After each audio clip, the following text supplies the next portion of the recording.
Madame, Messieurs, bonsoir. Dans les titres, retraite, la beauté des vieux jours. Le Cameroun célèbre la journée nationale des retraités. D'anciens salariés livrent les secrets du succès après le travail. Bulletin de paye de cette nouvelle vie est relevé des facilités accordées par l'État dès l'entame du 20h30. Union africaine, craquement des barrières commerciales avant la rupture. À peine 30 pays sur 55 ont ratifié l'accord de libre-échange continental. L'ouverture du marché dès janvier prochain au centre d'une réunion des ministres du Commerce. En football, la rage d'un lion sacré roi de la jungle française. Ignatius Ganago, 4 buts en 5 matchs, est meilleur buteur de la Ligue 1 française à ce stade. Le rugissement des exploits du Camerounais de 21 ans, en page des sports. Voilà pour les titres. Je vous raconte toutes ces nouvelles en détail après ce geste barrière et ce message.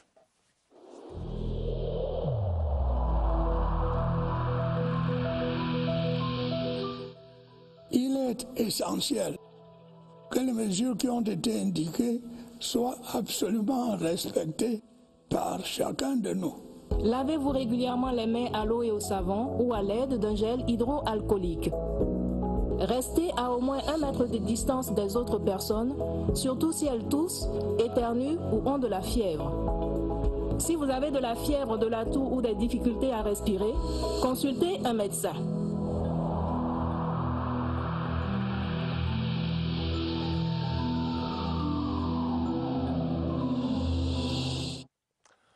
Les beaux jours ne sont pas rares durant la retraite, mais à condition de se préparer et de s'inventer un nouveau monde avec d'autres rêves, d'autres activités et d'autres passions. C'est ce que nous enseignent certains pensionnés interrogés ce 1er octobre à l'occasion de la journée nationale des retraités. Regardez comment ils réussissent dans ce reportage de Barbara Padjama. Les anciens personnels de l'État se cherchent ailleurs. Du moins, c'est le cas de plusieurs retraités. La fin de leur carrière était le début d'une vie passionnée. Nous avons fait beaucoup de choses.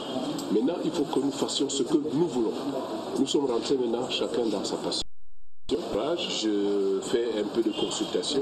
Une reconversion qui a besoin d'une motivation. Il faut que ça se prépare aussi bien avant. C'est pas quand on prend la retraite qu'on commence maintenant à mener d'autres activités. Il faut déjà avoir la vision. Qu'est-ce qu'on doit faire étant à la retraite? Et on les encourage, on les accompagne. Ceux qui ne se sont pas préparés sont rattrapés par les réalités d'une vie de chômeur. On piste les opportunités à temps plein. Je me suis essayé dans l'agriculture. Je me suis rendu compte que je m'y suis pris tard.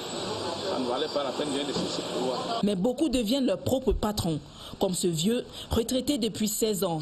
Aujourd'hui agriculteur, il traîne parfois à aller retirer sa pension. Je peux laisser ça, mais comme je ne peux donc pas laisser, j'ai 2 hectares de manioc. Ma bananeraie, c'est 5 hectares. Plus précisément en Cotin. On a beaucoup plus de gens qui se reconvertissent dans l'agriculture ou la pisciculture. Dans ces cas, on travaille en partenariat avec le milliardaire. Là pourquoi de plus en plus l'on croise de moins en moins dans la rue des seniors chômeurs. Et le casse-tête pour les anciens salariés, c'est le règlement de leurs droits et la mise à disposition des pensions. L'administration camerounaise et la Caisse nationale de prévoyance sociale disposent de mécanismes pour accompagner cette phase de la vie. Bulletin de quelques facilités en faveur des retraités, Oswald Medong. Le strat a droit à tous les égards. Normal, puisque l'expérience des retraités fait d'eux des bibliothèques. Conscients de ce fait, les pouvoirs publics camerounais ont mis à leur disposition différents mécanismes d'accompagnement. La CNPS en interne accompagne les retraités, notamment au niveau de la prise en charge à 50% de leurs soins de santé. Ils peuvent obtenir des produits alimentaires, produits pharmaceutiques et il y en a qui ont également obtenu des flottes au niveau de téléphonie, des opérateurs de téléphonie mobile. Ces facilités ne s'arrêtent pas là. La cessation de l'activité professionnelle n'éloigne pour autant pas le retraité de la fonction publique. Le MIFOPTA joue davantage un rôle d'accompagnement des administrations dans la prise en charge de cette thématique par les administrations. En rapport avec le ministère des Finances, le mois après votre mise à la retraite, vous bénéficiez d'une prépension intégrale qui correspond à votre dernier salaire catégoriel ou le dernier salaire indiciaire. Il y a d'autres mesures qui sont prévues pour ceux qui sollicitent des retraites par anticipation. Il y a par exemple les primes d'installation, les bonifications d'annuité. Des attentions et bien d'autres qui demandent, si besoin était encore, la place de choix du retraité camerounais. Ce 1er octobre était également journée internationale des personnes âgées. La ministre des Affaires sociales, au cours d'un point de presse ce jeudi à Yaoundé, a plaidé pour la prise en charge sanitaire de cette tranche de la population dans un contexte marqué, comme vous le savez, par le coronavirus. Je vous propose donc un extrait de la déclaration de Pauline Irène Guéné, recueillie par Caroline Ouetté. Le gouvernement camerounais a pris un certain nombre de mesures visant non seulement à apporter une réponse beaucoup plus globale aux différents problèmes que pose la question du vieillissement, mais aussi à anticiper sur ceux à venir et dont le préjudice pourrait être néfaste sur le développement harmonieux de notre pays et le bien-être des personnes âgées. La santé et le bien-être constituent l'un des axes prioritaires de la politique nationale de protection des personnes âgées au Cameroun. La rentrée scolaire, c'est dans 4 jours et le gouvernement a donné hier à Yaoundé une manière de leçon inaugurale. Les ministres en charge de l'éducation de base, mais également des enseignements secondaires, étaient hier autour du porte-parole du gouvernement, René Emmanuel Sadi. Conférence de presse sur les dispositions à prendre et les innovations. Elvire Angeline Ebalé. La sécurité est assurée pour un démarrage effectif des cours le 5 octobre. Les diverses parties prenantes de la communauté éducative en synergie présentent ici les armes de combat face au Covid.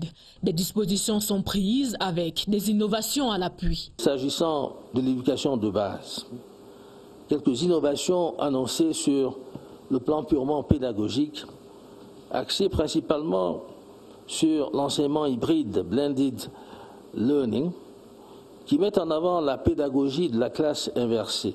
Il en est de même pour l'enseignement secondaire. Le train de mesures prises par le gouvernement couvre l'ensemble des problématiques liées à la sécurité des apprenants. À ce protocole sanitaire, des pratiques pédagogiques quotidiennes lancent une invite universelle. Nous devons encadrer ces élèves pour qu'ils puissent venir à l'école, étant sûrs qu'ils ne nous rapportent pas de la maison des germes et qu'ils ne repartent pas des salles de classe avec les germes. Le respect des mesures barrières, un acquis à y joindre pour des conditions favorables à l'épanouissement de l'apprenant. 3 pour le secondaire. Ce que nous aurons désormais dans les établissements, c'est le système mixte, dans lequel nous aurons un système normal, 2 systèmes mixtes et des cours à distance dans le e-learning. Voilà les 3 systèmes qui seront introduits dans les écoles. Et c'est le moment où les parents doivent s'investir parce que l'école à distance vient compléter les cours en présentiel. Le gouvernement renforce ses efforts, de quoi assurer l'avenir du Cameroun qui repose sur la formation intégrale de ses jeunes compatriotes. 78 établissements d'AYOS abordent cette rentrée en toute assurance. Ils ont reçu du matériel didactique et des kits sanitaires contre le coronavirus, dont des élites du département d'Union et Foumou, conduits par le ministre Joseph Betty Assomo. Alvin Gisèle Zey. Le maire d'Ayos à la manette, Paul Ndongo Bikoy, se charge de remettre le paquet minimum aux différents responsables d'établissements scolaires de son arrondissement. Pour les heureux bénéficiaires, le kit en termes de qualité et de quantité est consistant, contrairement aux années antérieures. Le matériel qu'il nous donne sera d'une utilité. C'est pour la première fois que je vois cela. Non seulement le paquet minimum est costaud, il arrive à temps. La mairie d'Ayos est allée bien au-delà du cadre réglementaire en y associant les établissements privés. La distribution du paquet minimum aux écoles privées publiques vise à ratisser large pour que tout le monde soit concerné par la rentrée scolaire lundi prochain. L'exécutif municipal s'engage par ailleurs à soutenir aussi les maîtres de parents, de quoi démarrer l'année scolaire sous de bons auspices. Et les résultats sont évidemment attendus. Dans 3 mois, l'Union africaine veut rendre effective la zone de libre-échange continentale. Le sujet était au menu de la 11e réunion des ministres du Commerce tenue hier, mercredi, en visioconférence. Luc Magloire Bargatangana, le ministre camerounais du Commerce, prenait part aux travaux. Luc, bienvenue au Nana. La première difficulté sur laquelle ont planché les participants aux travaux de ce mercredi concernait la négligence observée dans la présentation des produits que chaque pays voudrait ne plus voir payer des droits de douane. Aujourd'hui, nous n'avons que cette notification d'offre d'accès au marché, notification dont fondamentalement celle de la CEMAC. Ce que nous avons demandé, c'est que ce processus, qu'on puisse l'accélérer. Autre point d'achoppement au cours des 4 heures qu'a duré la réunion, la question d'origine des produits. On doit démarrer le 1er janvier 2021 sans qu'on se soit accordé sur l'essentiel des règles d'origine. Ça veut dire que si nous ne prêtons pas garde, des produits peuvent rentrer au sein de notre espace. Ils ne sont pas des produits d'origine. Des entraves et bien d'autres que l'on a souhaité voir levées avant le 5 décembre prochain, jour de la tenue de la conférence extraordinaire des chefs d'État et de gouvernement africaine. Pour ceux d'entre vous qui vendent ou achètent des marchandises via Internet, sachez qu'à partir de ce mois d'octobre, vous payerez la taxe sur la valeur ajoutée à hauteur de 19,25%. Les ventes, achats et publicités en ligne désormais imposables. L'enquête du soir nous explique comment fonctionne tout cela. C'est avec Cyril Kingembepe.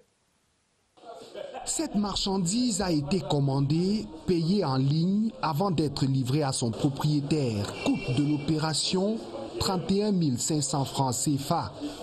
Désormais, le fisc devrait collecter 19,25% pour chacune de ces opérations. Une plateforme numérique renvoie au système informatique permettant de réaliser les échanges commerciaux en ligne. Déjà pris en compte au Cameroun, Google, Amazon, Facebook et Apple. Des accords sont en cours avec d'autres opérateurs. Un texte d'application de l'administration fiscale stipule que les plateformes Google, Apple, Facebook et Amazon vont déclarer au plus tard le 15 de chaque mois leur chiffre d'affaires et la taxe indue sur l'interface de la DGI. La direction des grandes entreprises gère ces transactions à partir du compte receveur. Comme pour les commerces physiques, le fisc fait confiance aux opérateurs. Aucun chiffre n'est annoncé, mais les experts parlent de plusieurs centaines de transactions réalisées hebdomadairement au Cameroun. Des paiements électroniques, une révolution fiscale dans un contexte de numérisation croissante de l'économie nationale. Une clarté dans le noir des populations d'Untoun, c'est par Bikok dans la Mefou et Akonom. La localité sera entièrement électrifiée dans 15 jours. C'est une promesse du directeur général d'Electricity Development Corporation. Théodore Nsangu était sur le terrain. Cyril Kingembepe. Une palabre à l'africaine pour baliser l'itinéraire de la ligne devant transporter les 221 kW d'énergie de Memvele. Au bout de quelques heures, l'écheveau est démêlé. Je me suis engagé que dans un délai de 15 jours, 3 semaines maximum, ils ont déjà l'électrification, l'électricité dans leur maison. Et je me suis aussi engagé à accélérer le processus d'indemnisation. L'énergie attendue va permettre de résorber le manque enregistré dans la capitale et ses environs. Il fallait d'abord augmenter la puissance de Memvele, qui est passée de 60 à 90 MW. Le problème qu'il y a eu par le passé, c'est eu trop d'erreurs, trop de rejets. De beaux jours pour ces populations riveraines qui exprimaient depuis 4 années leur gêne en raison des biens perdus. Les populations des 2 villages de Ntoun et d'Ongulmakong, où nous passe le projet Memvele, ça a été un dialogue franc. Nous pensons que maintenant, nous n'aurons plus d'obstacles. Cette deuxième descente sur le terrain de EDC va permettre d'arroser la capitale dès mars 2021.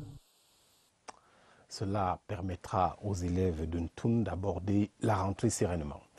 Au sujet de l'électricité toujours, l'entretien des lignes de transport se fera désormais de manière mécanique. Et pour s'assurer de la bonne exécution de cette mesure, le directeur général de la Société nationale de transport de l'électricité a effectué une visite sur la ligne EDEA Yaoundé. Reportage Michel Renaud-Hanja. Menacée par un grand arbre, cette ligne de transport vient d'être sauvée pour ainsi dire. Et ce sont des perturbations dans la fourniture de l'énergie électrique qui ont été évitées. Ce sera désormais ainsi. En effet, la Direction générale de la Sonatrel a décidé que l'entretien des corridors de lignes de transport se fera dorénavant à l'aide des bulldozers. C'est la première fois que nous entretenons ces corridors de lignes avec les bulldozers. Tout corps étranger qui touche le conducteur perturbe le fonctionnement de la ligne. Nous sommes ici à la ligne 225 dans la Sanaga maritime. Mais si un arbre tombe sur ces conducteurs, le déclenchement va entraîner l'effondrement jusqu'à la centrale même de Son Loulou, à Oyoma, Bangayaoundé et partout. Là, il n'y a plus de lumière. Cette mécanisation de l'entretien des lignes de transport rend également les interventions plus aisées grâce à ces voies d'accès. Qu'on nettoie bien les corridors de ligne pour que la végétation n'entraîne pas de déclenchement sur les conducteurs. On a ouvert des voies d'accès pour pouvoir intervenir le plus promptement possible. Et les arbres de très grande taille sont extraits pour ne pas s'abattre, n'est-ce pas, sur les conducteurs. Pour ces temps de préparation du CHAN et de conduite de grands chantiers, le Cameroun a plus que jamais besoin d'un réseau électrique stable, entre autres perspectives. 2 ans, on n'aura plus besoin de venir avec le bulldozer, on pourra entretenir manuellement. Il faudra qu'on soit déjà prêt, que nos lignes de transport soient bien sécurisées. Et puis qu'on renforce aussi le réseau comme on a commencé dans la même lancée. On a déjà installé les 3 transformateurs de puissance de 50 MVA à Konengi, Ahala et Limbe. Et les 3 autres transformateurs de 60 MVA annoncés sont déjà arrivés. La Société nationale de transport de l'électricité poursuit ses missions pour que lumière soit toujours. Mettons donc en lumière notre dernier épisode de la série sur les merveilles du bambou. La plante est aussi utilisée, comme vous le verrez tout à l'heure, dans le textile, mais aussi l'agronomie. Illustration et mode d'emploi dans ce reportage de Franck Evina. Du piment aux extraits de bambou pour épicer le plat d'entrée. Le jus d'orange au menu est également enrichi à cette plante. Le bambou a une forte valeur nutritionnelle. Alors le bambou est riche en calcium, en potassium, en vitamines A et B. Le thé est une infusion de jeunes pousses de bambou. Quand vous le prenez très tôt le matin, il vous relaxe pour la journée. La mode n'est pas lésée. Avec le bambou, les créateurs filent du bon coton. Ce bambou que nous avons mis sur ce vêtement anthropologique de soirée artistique, c'est des décorations, de parures. Mais cette ingéniosité a besoin d'un sérieux coup de main. Nous attendons l'aide sur 2 formes. La première forme, c'est d'avoir un showroom dédié au bambou. Ils veulent un endroit précis où on peut trouver toute la gamme de bambou et non uniquement un endroit privé. Et deuxième chose, c'est l'aide technique.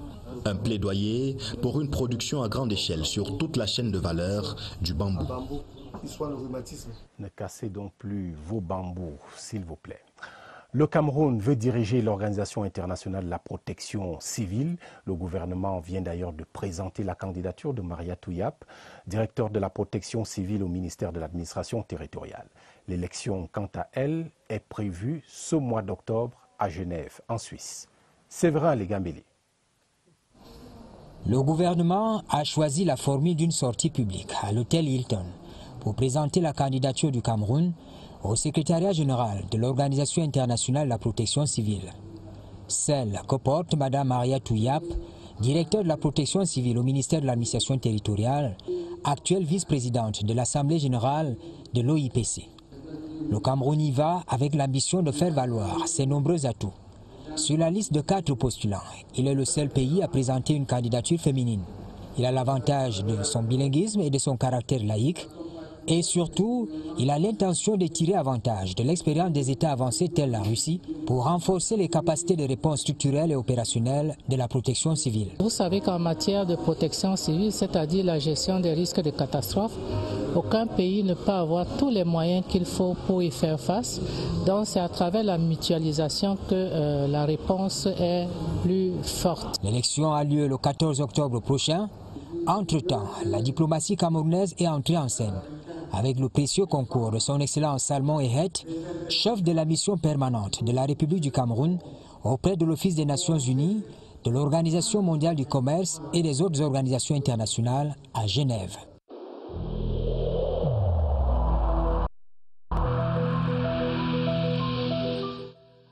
Le port du masque dans l'espace public restera obligatoire jusqu'à nouvel ordre.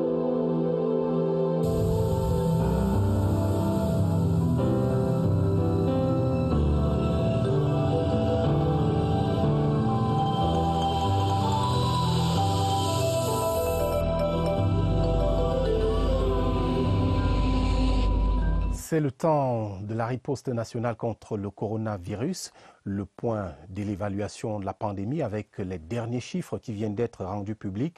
C'était tout à l'heure au terme du point de presse quotidien au centre des opérations d'urgence de santé publique ici à Yaoundé, où nous retrouvons tout de suite Évariste Eyenga. Évariste, bonsoir. Les derniers chiffres et leur explication.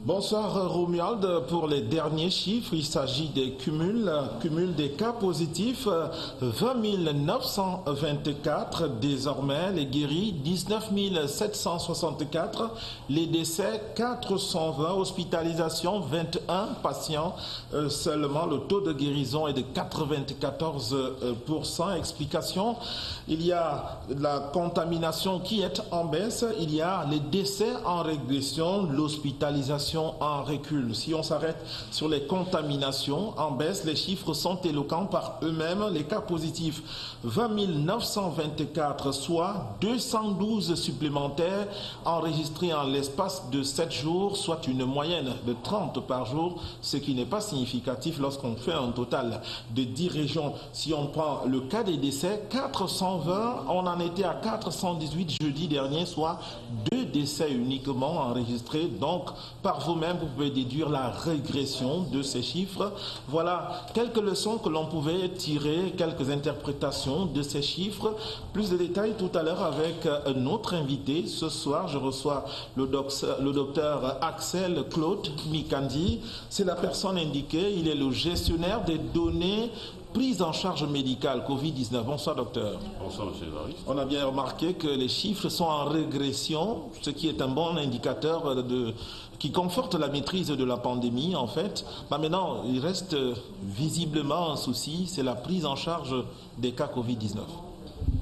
Les cas Covid-19 pris en charge, on va parler certainement des cas asymptomatiques qui présentent une interrogation assez particulière. Ouais. Donc on va dire qu'on va d'abord tout de même rappeler aux téléspectateurs de la CATV qu'un patient, une personne asymptomatique, est une personne ou cet individu qui est dépisté positif à la Covid-19, mais sans toutefois présenter les symptômes de la maladie, tels que toux, maux de tête, fièvre et écoulement nasal.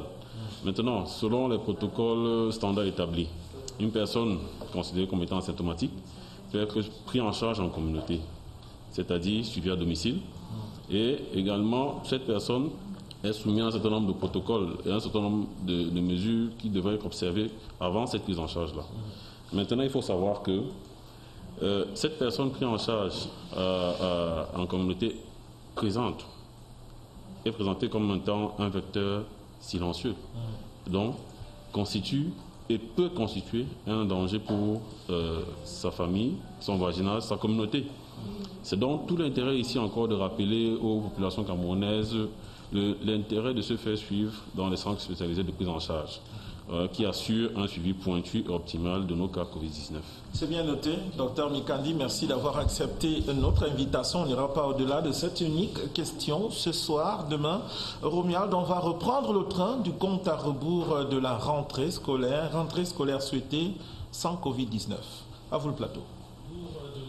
Merci Évariste, faisons-en le pari.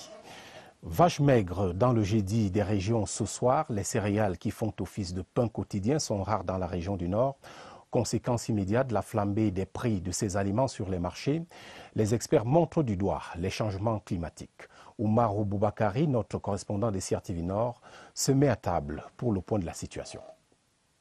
Au marché de Ouro-Labo, l'un des marchés périodiques de la ville de Garoua, diverses variétés de céréales se côtoient sur les étals malgré la rupture dans certaines zones. Bon, les anciens coûtent maintenant le sac à 24 000, 23 000. Bon, le nouveau entre 18 et 19 000. C'est cher parce qu'avant, quand il pleuvait normalement, le maïs coûtait pratiquement 15 000. La rareté des pluies impacte donc considérablement les productions agricoles et selon les experts, la situation est fortement liée au changement climatique et il y a lieu de craindre la famine. Là, on aura la famine, ça c'est qui est sûr, parce que nous sommes déjà en mois de septembre et peut-être même ce que nous constatons du côté de la région de l'extrême nord, ils souffrent. La rareté des pluies cette année dans le nord est donc un signal fort à l'endroit des producteurs, interpellés plus que par le passé à redoubler d'ardeur afin d'inverser la tendance. Les pouvoirs publics ne baissent pas les bras face à cette situation. Des stocks de céréales à moindre coût sont mis à la disposition des populations. Des appuis en intrants et semences améliorées sont offerts aux agriculteurs. Claver Pascal Ndanga.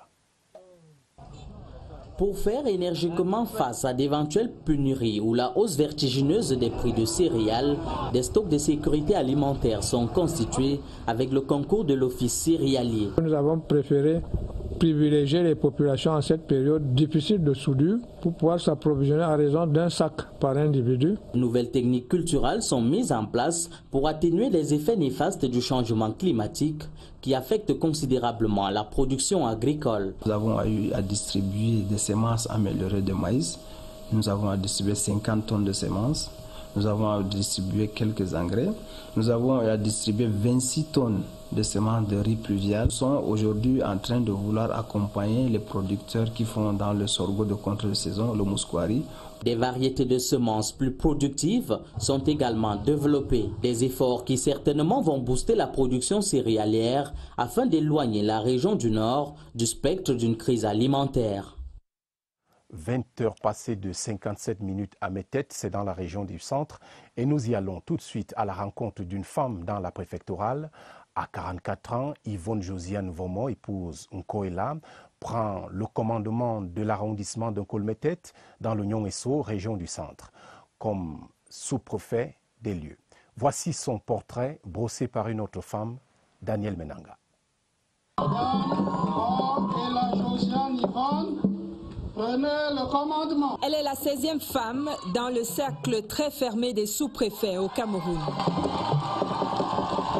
Je voudrais déjà dire à nouveau merci à la hiérarchie qui a bien voulu m'honorer de sa confiance, évidemment rendre grâce à Dieu. Sur ses épaules, 16 années d'expérience dans l'administration préfectorale. Nkolmétète dans le centre et voici le couronnement. Je voudrais déjà rassurer les populations de l'arrondissement de Nkolmétète de ce que je serai à leur service. Il me faudra bien m'occuper de leur sécurité, la sécurité des personnes et des biens, m'assurer que tous les secteurs d'activité de l'arrondissement fonctionnent conformément aux lois et règlements de la République. La chef de terre s'est maniée le commandement avec la finesse de l'épouse Nkoela et l'amour de ses 5 piliers. Et parmi les premiers dossiers qu'elle aura à gérer, il y a naturellement les prochaines élections régionales. Et à ce propos, je signale ce communiqué qui est parvenu à notre rédaction. Le président du Conseil électoral, président d'Elections Cameroun, informe les acteurs du processus électoral que le vendredi 2 octobre 2020, à partir de 11 heures précises, le Conseil électoral procédera au siège de l'ECAM à la publication des listes des candidats acceptés et rejetés en vue de l'élection des conseillers régionaux du 6 décembre 2020.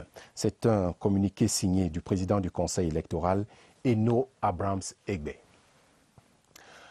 L'ambassadeur de France au Cameroun était l'hôte du ministre des Domaines, du Cadastre et des Affaires foncières.